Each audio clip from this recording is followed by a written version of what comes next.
Gravitation की शुरुआत होती है केपलर के 3 लॉ से। 3 लॉ क्या थे कि उसने कहा कि कोई भी प्लैनेट सन के चारों तरफ इलिप्टिकल ऑर्बिट में रिवॉल्व करता है। This is law of orbit की इलिप्टिकल ऑर्बिट में रिवॉल्व करता है।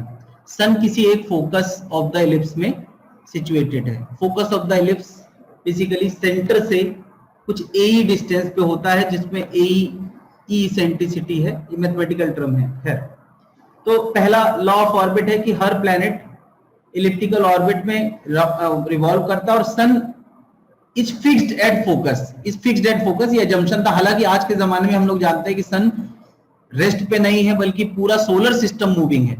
पूरा सोलर सिस्टम अपनी गैलेक्सी के अंदर मोशन में रहता है, तो वो सब बातों का इससे कोई लेना देना नहीं है। दूसरा लॉ क्या है कि area coverage of the planet is constant, यानी area covered in unit time वो हमेशा सेम रहता है। जब दूर होगा तो धीमे चलेगा, जब पास होगा तो तेज चलेगा, एरियल वेलोसिटी। और थर्ड लॉ क्या था? Law of periods. मतलब अरे आगे से आगे चलो, माइक ऑन कर लो यार, बोल सकते हैं आगे से आगे। T square is directly T square is proportional to R cube। मतलब मैं अपने दिमाग में कुछ लाऊं पहले, उससे पहले तुम्हारे दिमाग में आ जाए, क्योंकि ये तो पहले कई बार हो चुका है कि मैंने सब बताया। तो अभी क्या है, कहीं ना कहीं ये लॉ पहले आया, इसलिए मैंने पहले डिस्कस किया है। हालांकि इसका कोई रिलेवेंस अब नहीं रह गया, क्योंकि न्यूटन ने सब कुछ पूरी कहानी पे अपनी पैकेजिंग कर दी है। मतलब केपलर के लॉ को यूज करके न्यूटन ने कहीं ना कहीं समझा कि उसको लॉ अपना क्या देना है, और फिर उसको अपने लॉ से ही कनेक्ट करके पूरी कहानी एक्सप्लेन करी है। तो न्यूटन्स लॉ ऑफ ग्रेविटेशन क्या है? कोई भी दो हेवनली ऑब्जेक्ट जिनका मास m1 m2 है, लार्ज सेपरेशन पे हैं। एक्चुअली क्या है कि स्पेस में जो ऑब्जेक्ट है हेवनली मास है, वो उनके बीच का सेपरेशन जनरली इतना ज्यादा होता है कि उनका अपना साइज पॉइंट मास माना जा सकता है। तो जनरली ये लॉ पॉइंट मास के लिए वैलिड है, जैसे कूलम्ब्स लॉ पॉइंट चार्ज के लिए वैलिड होता था। तो ऐसे मासेस एक दूसरे को हमेशा अट्रैक्ट करते हैं along the line joining mutual equal and opposite. मतलब अगर इसको राइट में लेफ्ट लग रहा है तो इसको राइट लगेगा, और इक्वल अपोजिट होगा। ये मैटर नहीं करता है कि कौन सा मास ज्यादा है कौन सा मास कम है। तो फोर्स क्या क्या होता है इनके बीच लगने वाला force? Gm1 m2 by r square. तो जैसे यार फोर्स आ जाता है तो पुरानी बातें शुरू हो जाती हैं। अगर मैं कहूं कि इन दोनों मास को छोड़ दिया जाए, इनमें से एक मास कोई ज्यादा मान लेते हैं, m1 मास लेते से m2 से ज्यादा है, कोई एक मास ज्यादा है, तो बताओ किसका एक्सेलेरेशन ज्यादा होगा? m2 का एक्सेलेरेशन ज्यादा होगा। कुछ टाइम चलने दिया तो किसकी वेलोसिटी ज्यादा होगी? जिसका एक्सेलेरेशन ज्यादा होगा। कुछ टाइम चलने दिया तो किसका मोमेंटम ज्यादा होगा? कांस्टेंट रहेगा। मोमेंटम दोनों का एक जैसा रहेगा, एक के अंदर राइट आएगा तो एक के अंदर लेफ्ट आएगा। किसकी काइनेटिक एनर्जी ज्यादा होगी? सेकंड वाली का मास कम होगा, p²/2m के हिसाब से उसकी काइनेटिक एनर्जी ज्यादा होगी, है ना। अगर वेक्टोरियल लिखें तो F12 vector will be F21 vector minus times. Vectorial लिखने का ये तरीका है। तो ये सब बातें, जैसी फोर्स आया तो फोर्स वाली बातें शुरू हो गई। और याद है यार, इलेक्ट्रोस्टैटिक्स में हमने कहा था कुछ चार्जेस इस तरह से प्लेस्ड है, फिक्स्ड है कि किसी अदर चार्ज पे फोर्स लगा रहे हैं तो वो फोर्स के रूल के हिसाब से, यानी वेक्टर रूल के हिसाब से निकाला जा सकता है, m1 की वजह से, m2 की वजह से। और क्योंकि 0 डिग्री का एंगल है तो सीधे सीधे सम हो जाएगा, है ना। 90 डिग्री का एंगल होता तो f√2 बन जाता, 60 डिग्री का तो f√3 बन जाता, या कोई भी एंगल होता तो वेक्टर अप्रोच से हम एफ नेट ला सकते हैं। जब मैं वेक्टर अप्रोच कहता हूं तो या तो कंपोनेंट वाला मेथड या तो दो वेक्टर का नेट निकालने वाला मेथड हम यूज कर सकते हैं। दो वेक्टर का नेट जनरली हम तभी करेंगे जब दो वेक्टर वाली कहानी होगी। अगर दो से ज्यादा वेक्टर हैं तो फिर हमें कंपोनेंट वाले मेथड पे आना पड़ता है ना। तो अभी दो का मामला है तो सिंपली हम F net equal to f1 square plus ये लगा के एफ नेट निकाल सकते हैं, थीटा पता हो। बात क्लियर है? ये 3 का मामला बहुत फेमस मामला है, कैपिटल M की वजह से, इनकी वजह से। इसका नेट निकालेंगे तो √2f आएगा, और फिर तीसरे वाला उसी की लाइन के लॉन्ग है तो सीधे सीधे ऐड कर देंगे। ये f निकालने का तरीका है। तो जिस फैशन में हमने इलेक्ट्रोस्टैटिक वाले टॉपिक में एक टर्म डिफाइन किया था इलेक्ट्रिक फील्ड इंटेंसिटी, उसी फैशन में यहाँ हम एक टर्म डिफाइन कर सकते हैं gravitational field intensity. Gravitational field intensity किसी खास पॉइंट पे रखे हुए यूनिट मास पे लगने वाला फोर्स होता है। अगर कोई सिस्टम ऑफ मास है, जैसे ये 3 का सिस्टम है, ये 2 का सिस्टम है, ये 2 का सिस्टम है, इस जगह पे रखे यूनिट मास पे लगने वाला फोर्स निकालना हो, उसको ई बोलते हैं। तो यही आएगा, बस स्मॉल एम की जगह 1 रख दो, यही आएगा बस स्मॉल एम की जगह, है ना। यहाँ जो आंसर आया था वही आएगा, बस स्मॉल एम की जगह 1 रख दो। यानी फोर्स की अप्रोच और फील्ड की अप्रोच बिल्कुल एक जैसा है, बस स्मॉल एम की जगह 1 आ जाएगा। एक पॉइंट मास की वजह से अगर कोई पूछे कि ई का फॉर्मूला क्या होगा, तो वो होगा G capital M into 1/r²। तो 1 यहां नजर नहीं आएगा, यूनिट में लिख देंगे newton per kilogram, newton per kilogram. तो gravitational field intensity is force experienced by unit mass at a particular location due to single point mass और सिस्टम ऑफ मास, है ना। और अगर हमें कहीं का ई पता है तो बताओ वहां पर अगर हम स्मॉल एम मास रख देते हैं, है ना, कहीं का हमें ई पता है वहां स्मॉल एम मास रख देते हैं तो उस पे लगने वाला फोर्स एम ही हो जाएगा। क्या ये बात समझ में आ रही है ना। तो अभी ग्रेविटेशनल फील्ड इंटेंसिटी निकालना एक काम है पॉइंट मास के लिए, इसी अप्रोच से हम लोग निकाल सकते हैं। पॉइंट मास के लिए ये लिमिटेड एग्जांपल मैंने ये दिखा रखे हैं, कुछ नए एग्जांपल बनाए जा सकते हैं डिफरेंट एंगल पे। पॉइंट मास के लिए ई निकालने की अप्रोच वेक्टर अप्रोच है, जिसको मैं इस तरह से दिखा सकता हूं कि सबके ई वेक्टर निकालो, ई एक्स आई कैप, ई वाई जे कैप, और उनका वेक्टोरियल सम कर दो, तो उससे ई वेक्टर नेट आ जाएगा। नहीं, कंटिन्यूअस चार्ज मास सिस्टम के लिए एक डीएम की वजह से पहले डीई सोचो, फिर उसके कंपोनेंट करो, अलग अलग कंपोनेंट इंटीग्रेट कर दो, तो ई एक्स ई वाई आएगा। ये कंटिन्यूअस की अप्रोच है, ये डिस्क्रीट मास सिस्टम की अप्रोच है, वेक्टर अप्रोच है। Electric field gravitational field intensity is a vector quantity. तो क्या इस अप्रोच को यूज करके हम लोग बहुत तरह के शेप के ग्रेविटेशनल फील्ड इंटेंसिटी फॉर्मूले निकाल के लाते हैं।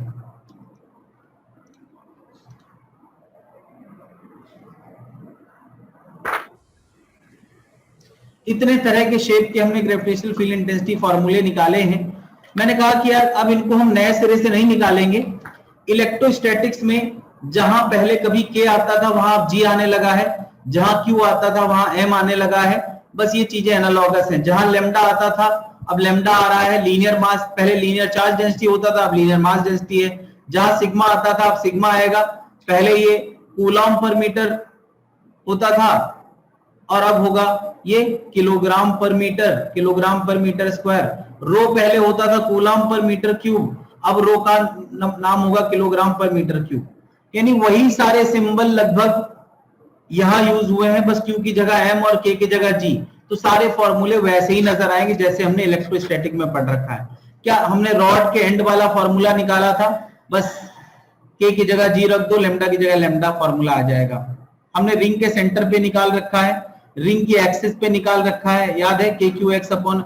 बल्कि मैं तो कहूंगा फॉर्मूले इलेक्ट्रो के ही याद रखो, क्योंकि इलेक्ट्रो पे ज्यादा क्वेश्चंस पूछे जाते हैं, ग्रेविटेशन में कम क्वेश्चन पूछे जाते हैं, है ना। एक लाइन मास की वजह से डी डिस्टेंस दूर हम लोग 2 कंपोनेंट निकाला करते थे, E perpendicular and E parallel. E perpendicular, E parallel formula आता था के lambda by D sine alpha plus sign beta, तो बस के की जगह जी आ गया है। सेमी सर्कुलर रिंग के सेंटर पे, सेक्टर रिंग के सेंटर पे, डिस्क के एक्सिस पर, शेल के सेंटर पे ई का फॉर्मूला मैंने सिग्मा बाई 4 एप्सिलॉन याद रखने के लिए बोला था। कोई बात नहीं, हम पाई से ऊपर पाई से नीचे मल्टीप्लाई करा दें तो क्या ये 1/4 पाई एप्सिलॉन आ गया, जिसको हम लोग के बोलते हैं। के इज 1/4 पाई एप्सिलॉन। तो क्या ये फॉर्मूला बन गया सिग्मा के पाई। तो ग्रेविटेशन में ये क्या बन जाएगा, सिग्मा जी पाई। तो फॉर्मूले बनाना हमें आना चाहिए। शेल के अंदर में फील्ड 0 होती है, बाहर में क्या होती है, वही पॉइंट चार्ज जैसी, है ना। सॉलिड स्फीयर के बाहर क्या फील्ड होती है ना, और अंदर क्या फील्ड होती है। ये सारे फॉर्मूले हमने इलेक्ट्रोस्टैटिक में जैसे देखे वैसे ही ग्रेविटेशन में होंगे। बात क्लियर है।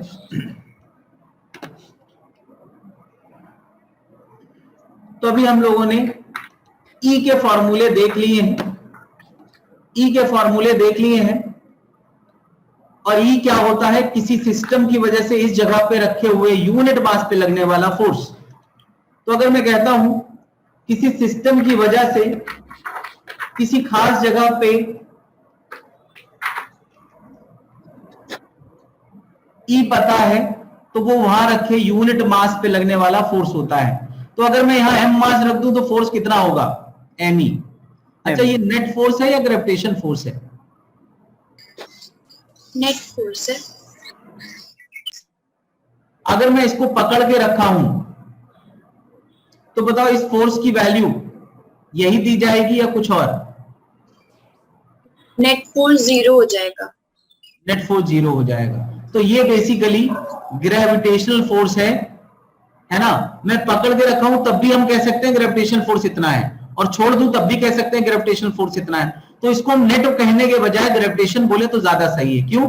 चाहे मैं पकड़ के रखूं या ना रखूं, दोनों केस में एफ ग्रेविटेशन एम ही होगा। क्यों भाई? एम ई की वजह से फोर्स है, और ई किसकी वजह से? ग्रेविटी की वजह से।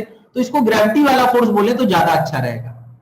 नेट फोर्स तो डिपेंड करता है कि हमने दूसरे फोर्सेस लगा रखे कि नहीं लगा रखे। क्या बात समझ आ रही? अब अगर मैं इस आदमी से कह दूं कि तुम हट जाओ, अचानक से इस आदमी को हटा दूं, तो नेट भी यही है, ग्रेविटेशन भी यही है। और जब मैं हटा दूंगा तो पूछूंगा एक्सेलेरेशन कितना? क्या हटाने से पहले एक्सेलेरेशन 0 था? अब मैं एक्सेलेरेशन पूछूंगा तो तुम कहोगे फोर्स अपॉन मास, यानी एम ई बाई एम, यानी एक्सेलेरेशन क्या आ गया?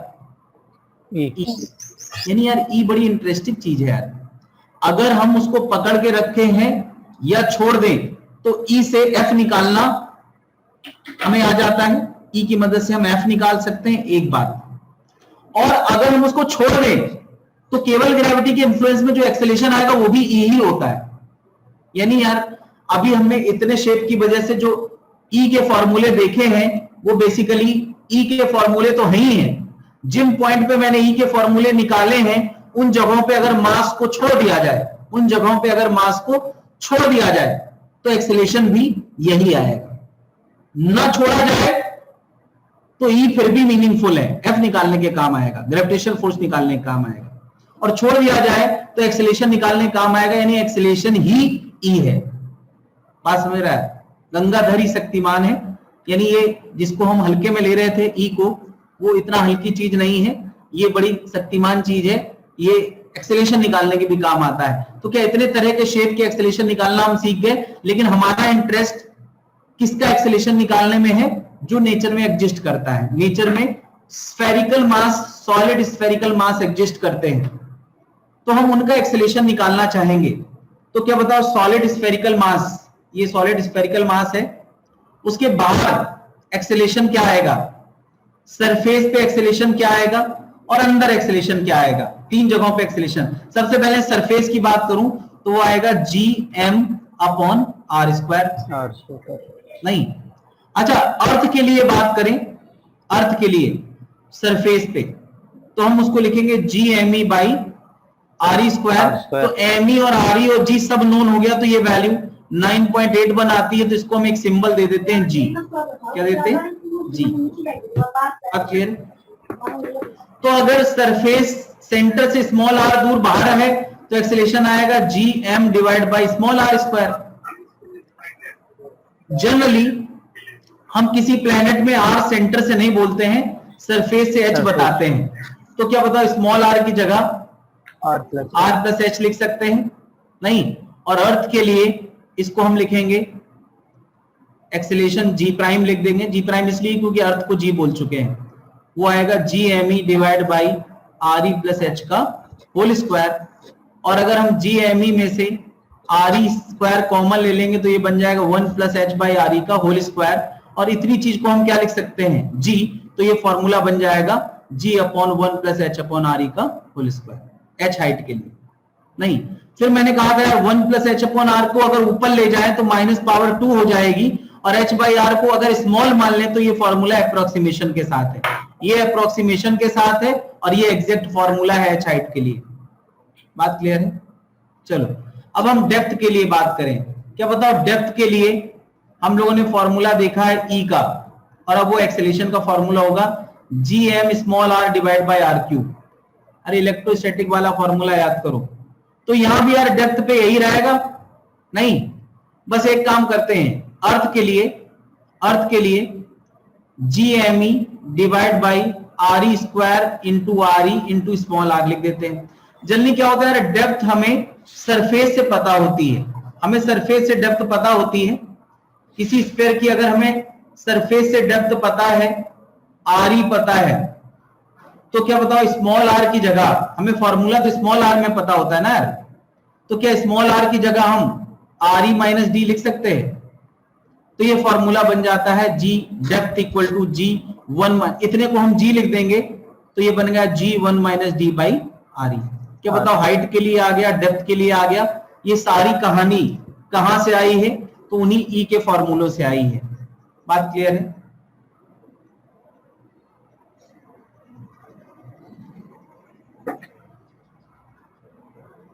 क्या इतनी जल्दी ख्याल ला पा रहे हो जितनी जल्दी मैं बोल रहा हूं? चलो, यही पर्पस है कि इतनी तेजी से ख्याल फ्लोट करने लगे तो टॉपिक इतना बड़ा नजर नहीं आएगा और जितना छोटा हो सकता है। डेप्थ के लिए, हाइट के लिए। फिर हम लोगों ने बात करी थी rotational effect, shape effect, rotational effect. Earth का शेप थोड़ा सा इस तरह सा रहता है, यानी परफेक्ट स्फीयर ना हो के थोड़ा अंडाकार टाइप का है, इस तरह का शेप है। अंडे से याद आया कि आजकल एक रिसर्च अभी निकली थी कि जो लोग वेजिटेरियन हैं उन पे कोरोना का असर कम हो रहा है। हालांकि मैं एगिटेरियन हूं तो मुझे पता नहीं कि कोरोना का असर कैसा होगा, तो मुझे लग रहा है मैं एवरेज कैटेगरी में आऊंगा, मतलब बहुत स्ट्रांग भी नहीं होगा और बहुत वीक भी नहीं होगा, और मेरे को हो चुका है ना। और जितने भी वेजिटेरियन थे मेरे घर में उनको मिनिमम इफेक्ट था, है ना। तो इससे पता चलता है कुछ तो है यार, कोरोना कहीं ना कहीं बदला ले रहा है, नेचर बदला ले रहा है हमसे।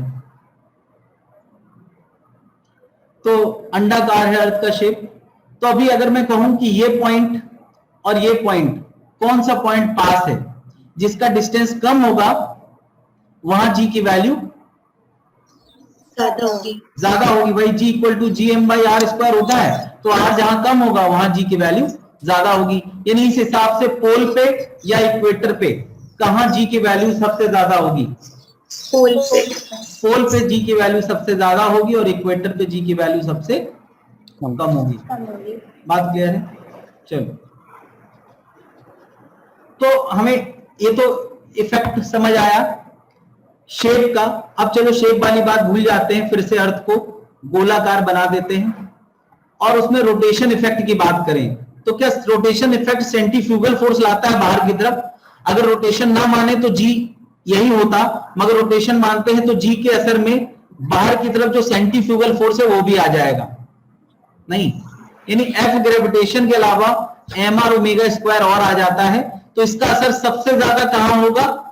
और जैसे जैसे हम पोल की तरफ बढ़ते हैं तो सर्किल छोटा होता जाता है और पोल पे रेडियस 0 हो जाती है। तो सबसे ज्यादा असर इक्वेटर पे होगा, सबसे कम असर पोल पे होगा। तो असर जी कम करने वाला है ना यार। अरे अगर इस सेंट्रीफ्यूगल को अंडर कंसीडरेशन लेते हैं तो उससे जी कम हो जाता है। तो बताओ सबसे कम कहां होगा? सबसे कम पोल्स पे। जस्ट अ मिनट, सबसे कम कहां? जहां सेंट्रीफ्यूगल सबसे ज्यादा होगा वहां जी सबसे कम होगा, और वो जगह कौन सी आएगी? इक्वेटर। और सबसे ज्यादा कहां? पोल पे। तो यार दो कारण हैं जिसकी वजह से पोल पे जी सबसे ज्यादा होता है। एक मैंने डिस्टेंस वाला कारण बताया और दूसरा मैंने रोटेशन वाला कारण बताया। दो कारण है जिनकी वजह से जी सबसे ज्यादा पोल पे होगा और सबसे कम इक्वेटर पे होगा। खैर जी का फॉर्मूला मैंने यहां लिखा है, g prime equal to g 1 minus R omega square cos square lambda. ये फॉर्मूला याद रखना है। लेमडा एंगल ऑफ लैटिट्यूड है ना। लेमडा इक्वेटर के लिए 0 होगा और पोल के लिए 90 होगा। अगर लेमडा 0 रखोगे तो आएगा जी माइनस आर ओमेगा स्क्वायर, है ना। जी माइनस, ये मुझे लगता है ब्रैकेट क्यों लगा है, g minus R omega square होता है ये, g minus R omega square cos square lambda. और लेमडा अगर 90 लोगे तो वहां की वैल्यू जी आ जाएगी। बात क्लियर है? मतलब पोल पे कोई असर नहीं और इक्वेटर पे सबसे ज्यादा असर। तो इसकी वजह से सबसे ज्यादा कमी कहां आएगी? इक्वेटर पे। तो मेरे ख्याल से जी का वेरिएशन समझ में आ गया है। यहां तक की कहानी क्लियर है?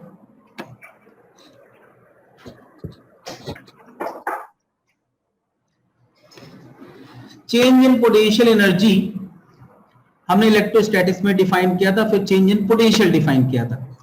चेंज इन पोटेंशियल एनर्जी की यूनिट जूल होती है और चेंज इन पोटेंशियल की यूनिट वहां हमने जूल पर कूलम डिफाइन करी थी।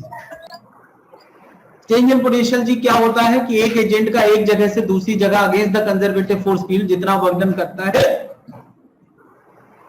एक एजेंट जितना वर्क डन करता है वो स्टोर हो जाता है, और जिस दौरान एजेंट पॉजिटिव करता है उस दौरान फील्ड कैसी करती है, नेगेटिव। तो चाहे एजेंट का पॉजिटिव वर्क डन या फील्ड का नेगेटिव वर्क डन कैलकुलेट कर लें तो चेंज इन पोटेंशियल एनर्जी आ जाती है। अब चेंज इन पोटेंशियल एनर्जी लाना होता है किसी भी एम मास के लिए, लेकिन चेंज इन पोटेंशियल किसके लिए होता है, यूनिट मास के लिए। बस इतना अंतर है कि ये डिस्कशन हम यूनिट मास के लिए करते थे, और यूनिट मास के लिए करते थे जहां F इक्वल टू एम ही आता था वहां F इक्वल टू 1 ही लिखा जाएगा। बात समझ रहा है? यानी हम ये जो डेल्टा V लाएंगे तो वो इन फॉर्मूलों की मदद से लाएंगे। वर्क डन के बहुत फेमस फॉर्मूले हैं, बस F की जगह मैंने E लिख दिया है। बात क्लियर है? तो हम लोगों ने चेंज इन पोटेंशियल के कुछ एग्जांपल हमेशा किए हैं, इलेक्ट्रोस्टैटिक्स में भी और इस वाले टॉपिक में भी। याद है यार चेंज इन पोटेंशियल कैसे लाते थे, और फिर एक रेफरेंस पोटेंशियल रख देते हैं तो फाइनल पोटेंशियल बोला जा सकता है। हमेशा चेंज के लिए पोटेंशियल डिफाइंड है, और एक जगह का पोटेंशियल रख देते थे तो दूसरी जगह का निकल के आ जाता था।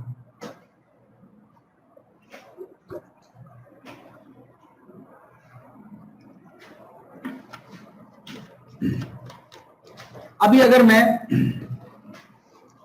फाइनल पॉइंट पे एग्जैक्ट कोऑर्डिनेट ना रख के वहां एक्स वाई रख दूं, अगर एग्जैक्ट कोऑर्डिनेट ना रख के वहां एक्स वाई रख दूं, तो क्या ये जो पोटेंशियल का आंसर हमने निकाला है फाइनल पोटेंशियल वो एक्स वाई के टर्म में आएगा। एक्स वाई के टर्म में मतलब जब का एक्स वाई रख दो तब का पोटेंशियल निकल आएगा। जब हम इस पॉइंट ऑफ व्यू से पोटेंशियल निकालते हैं तो उसको पोटेंशियल ना कह के पोटेंशियल फंक्शन बोलने लगते हैं। पोटेंशियल फंक्शन का वही मतलब है कि हम लोग पोटेंशियल को एक्स वाई के टर्म में या जेड के टर्म में निकालें। जेड यहां मिसिंग है, पोटेंशियल को एक्स वाई जेड के टर्म में निकालना। अगर हमें पोटेंशियल एक्स वाई के टर्म में पता हो तो वापस उससे हम ई का फॉर्मूला डिराइव कर सकते हैं।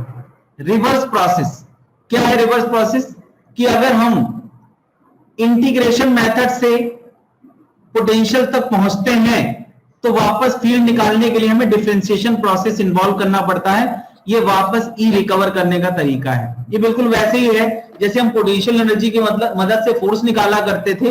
पोटेंशियल एनर्जी फंक्शन याद है, पोटेंशियल एनर्जी फंक्शन की मदद से एफ निकालते थे, तो पोटेंशियल फंक्शन की मदद से ई निकालेंगे।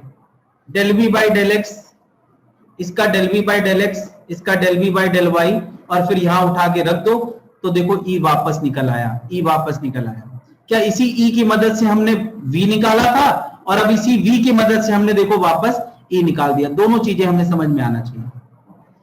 बात क्लियर है? अनन्या ब्रेकफास्ट खत्म हो गया हो तो सामने आ जाए।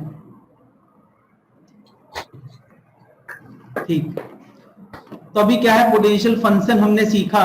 तो पोटेंशियल फंक्शन सबसे पहले हमने पॉइंट चार्ज के लिए डिराइव किया। पॉइंट चार्ज की वजह से किसी आर डिस्टेंस पे पोटेंशियल फंक्शन उसी रूल से डिराइव किया जो अभी अभी मैंने बताया। ये एक तरह से पोटेंशियल फंक्शन आर के टर्म में है। यार जैसे एक्स एक लाइन होती है, वाई एक लाइन होती है, ऐसी आर एक लाइन है, तो आर के टर्म में ये पोटेंशियल फंक्शन आता है, निगेटिव आता है। निगेटिव आना बहुत लॉजिकल है। इनफाइनाइट को हम रेफरेंस मानते हैं, इनफाइनाइट को जीरो पोटेंशियल बोला जाता है। अगर वहां से रेस्ट ए तक लाना है तो एजेंट को नेगेटिव वर्क डन करना पड़ेगा, रोकते रोकते लाना पड़ेगा, और रोकते रोकते लाना है तो पोटेंशियल कैसा आया है, नेगेटिव। अगर यहाँ पे रिपल्सिव फोर्स होता तो धक्का देते देते लाना पड़ता तो पोटेंशियल कैसा आता, पॉजिटिव, जैसा पॉजिटिव पॉजिटिव चार्ज के केस में होता है ना। ये नेगेटिव चार्ज जैसा आंसर आया है, माइनस के GM by R, minus GM by R. तो हमने पॉइंट चार्ज की वजह से पोटेंशियल डिराइव कर लिया, और पॉइंट चार्ज के पीछे पोटेंशियल डिराइव करने के पीछे हमारा लॉजिक क्या था कि अगर हम एक पॉइंट चार्ज की वजह से पोटेंशियल जानते हैं, है ना, ऐसे, तो ऐसे ऐसे बहुत सारे चार्ज की वजह से पोटेंशियल निकाल के हम सीधे सीधे सम कर सकते हैं। क्यों? अरे पोटेंशियल वर्क डन से डिफाइंड है, potential is a scalar quantity, और स्केलर क्वांटिटी में अच्छी बात ये होती है कि हम अलग अलग का कंट्रीब्यूशन सीधे सीधे ऐड कर सकते हैं, और इसी एडिशन प्रोसेस को हम बोलते हैं सुपरपोजिशन प्रिंसिपल। तो डिस्क्रीट मास सिस्टम के लिए ये करेंगे और कंटीन्यूअस मास सिस्टम के लिए ये करेंगे। कंटीन्यूअस मास के लिए इंटीग्रेशन से हम v लाने का तरीका बना सकते हैं, सुपरपोजिशन से हम v लाने का तरीका बना सकते हैं। एक पॉइंट चार्ज का पोटेंशियल हमने डिराइव कर लिया है -gm/r। तो कंटिन्यूअस चार्ज सिस्टम के, कंटिन्यूअस मास सिस्टम के बहुत सारे पोटेंशियल डिराइव करके हमने लाए हैं, और ये पोटेंशियल कहीं ना कहीं इलेक्ट्रोस्टैटिक वाले पोटेंशियल से लाए हुए रिजल्ट से बिल्कुल मैच करते हैं, उसी लॉजिक से। के की जगह जी, क्यू की जगह एम, सिग्मा की जगह सिग्मा, लेमडा की जगह लेमडा। तो क्या इतने तरह के शेप के पोटेंशियल हमें याद आ गए, इलेक्ट्रोस्टैटिक में याद आ गए, तो यहां भी याद आ गए। बात क्लियर है?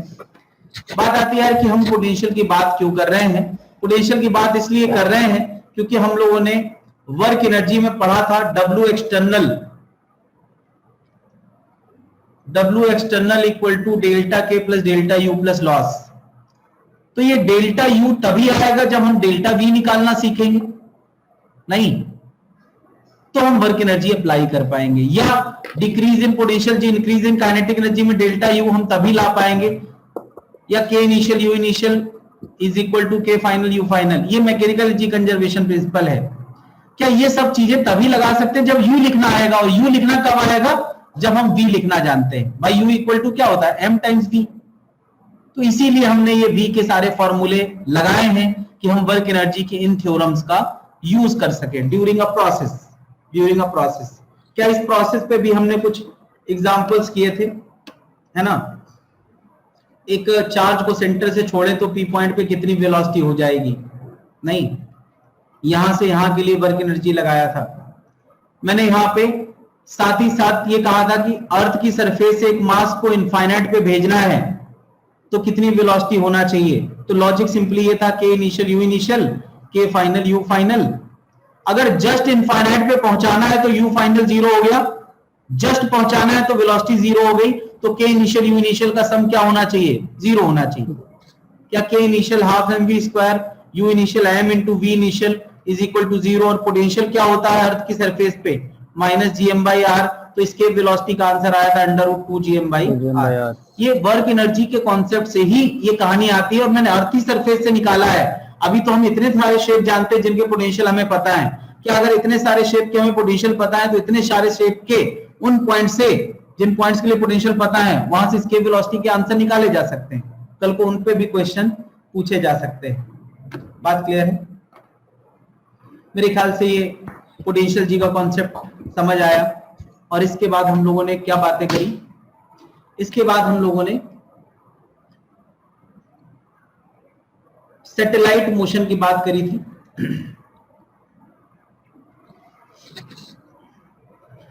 किसी प्लेनेट के चारों तरफ एक सैटेलाइट किसी भी ऑर्बिट में चक्कर नहीं लगा सकता है। वो ऐसा ऑर्बिट चूज करेगा जिसका प्लेन उसके सेंटर से पास करे, बल्कि उसका सेंटर इसके सेंटर से मैच कर जाएगा तो वो सर्कुलर मोशन होगा। देखो अगर प्लेन मैच करेगा तो एलिप्टिकल भी हो सकता है, लेकिन अगर सेंटर मैच कर जाएगा तो वो सर्कुलर मोशन होगा। यानी एक प्लेनेट के चारों तरफ इस तरह से सर्कुलर मोशन हो सकते हैं। हालांकि जब हम छोटे स्टैंडर्ड की क्लास पढ़ते हैं तो सोलर सिस्टम को ऐसे दिखाया जाता है कि सारे प्लेनेट एक ही प्लेन में चक्कर लगाते हैं, ऐसा नहीं है। सबके प्लेन अलग अलग होते हैं। वो सब कुछ 3D में चल रहा है, 2D में नहीं चल रहा है। लेकिन हम लोग अपनी सिंपलिसिटी के लिए सब कुछ 2D में दिखा देते हैं। चलो,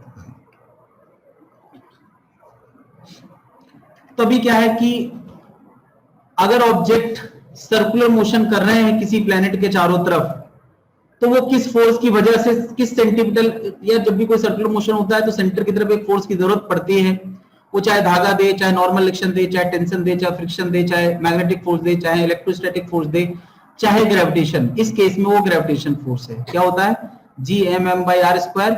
और सेंटीमीटर की requirement Fnet equal to ma के हिसाब से A होता है v²/r। तो ये लगा के सबसे पहले ऑर्बिटल वेलोसिटी का फॉर्मूला आता है √gm/r। ये ऑर्बिटल वेलोसिटी का फॉर्मूला है। इसके वेलोसिटी हम पहले निकाल चुके हैं। क्या बताओ, v आ गया तो ओमेगा आ जाएगा। अरे ओमेगा क्या होता है यार? v/r। और ओमेगा आ गया तो टाइम पीरियड आ जाएगा। टाइम पीरियड क्या होता है? 2π/ω। और अगर v आ गया तो काइनेटिक एनर्जी आ गया। अरे काइनेटिक एनर्जी क्या होता है? Half mv²। ये उठा दो तो काइनेटिक एनर्जी आ जाएगा। पोटेंशियल एनर्जी, अरे पोटेंशियल जी क्या है? u equal to m into V. V हम लिखना अभी सीखे। पोटेंशियल जी आ गया, दोनों का सम कर दो तो मैकेनिकल एनर्जी आ गया। जितनी मैकेनिकल एनर्जी किसी सिस्टम में होती है नेगेटिव में, ये बताता है, निगेटिव बताता है कि वो एक ट्रैप्ड सिस्टम है। अगर किसी सिस्टम की एनर्जी निगेटिव है तो मतलब उसको तोड़ने के लिए उतनी पॉजिटिव एनर्जी देने की जरूरत है, तभी वो सिस्टम तोड़ा जा सकता है। तो उतनी ही पॉजिटिव एनर्जी को हम क्या बोलते हैं? Binding energy. देखो यार कितनी छोटी सी बात है यार, पूरी बात है ना। तो ये सारे फॉर्मूले हम लोगों को पता होना चाहिए। इतने 7 फॉर्मूले जो अभी अभी हमने निकाले हैं, ये सातों फॉर्मूले हमें पता होना चाहिए। लेकिन जनरली ये फॉर्मूले हम अर्थ की सरफेस के बहुत करीब या अर्थ की सरफेस से h हाइट के लिए मॉडिफाई करते हैं, उनका लुक बदलते हैं। तो बस यार अंतर क्या आ जाएगा? स्मॉल r की जगह r ही लिखना है, m की जगह m ही लिखना है, और यहां इस केस में r की जगह क्या लिख देना है? re plus h। तो क्या ये सारे फॉर्मूले के लुक बदल जाएंगे? लुक बदले हैं, बेसिक याद रखोगे तो ये नए लुक वाले आ जाएंगे। बात क्लियर है? अच्छा, हम लोग जानते हैं स्मॉल जी, अर्थ के केस में स्मॉल जी को GME बाई RE स्क्वायर लिखा जाता है। तो जहां जहां GME आया है उसको हम GRE स्क्वायर लिख सकते हैं? नहीं, यानी इन सारे फॉर्मूले के लुक फर्दर बदले जा सकते हैं जहां जहां GME आया है। तो यार इतने लुक हम याद नहीं रख पाएंगे यार, और एक आध के लिए याद रख पाएंगे तो कोई फायदा भी नहीं है, हमें सबके लिए याद रखना है। तो बजाय हम बेसिक लुक याद रखें और उनसे इन फॉर्मूलों का फॉर्मेशन सीख ले तो ज्यादा अच्छा है यार। इन 7 फॉर्मूलों की जगह 35-36 फॉर्मूले याद करने से कोई फायदा नहीं है। क्या बात समझ में आ गई? तो ये हमारा डिस्कशन सैटेलाइट मोशन का था, और इसके बाद प्लैनेटरी मोशन में न्यूटन ने उन्हीं बातों को एक्सप्लेन किया है अपनी थ्योरी से जो बातें कैप्लन ने बताई थी। तो उनके एक्सप्लेनेशन पे वैसे भी क्वेश्चंस नहीं आते, तो बस हमें ये फॉर्मूले पता होना चाहिए, ये तीनों लॉ पता होना चाहिए। बात क्लियर है? तो कैसा लग रहा है आधे घंटे में पूरा ग्रेविटेशन खत्म करके?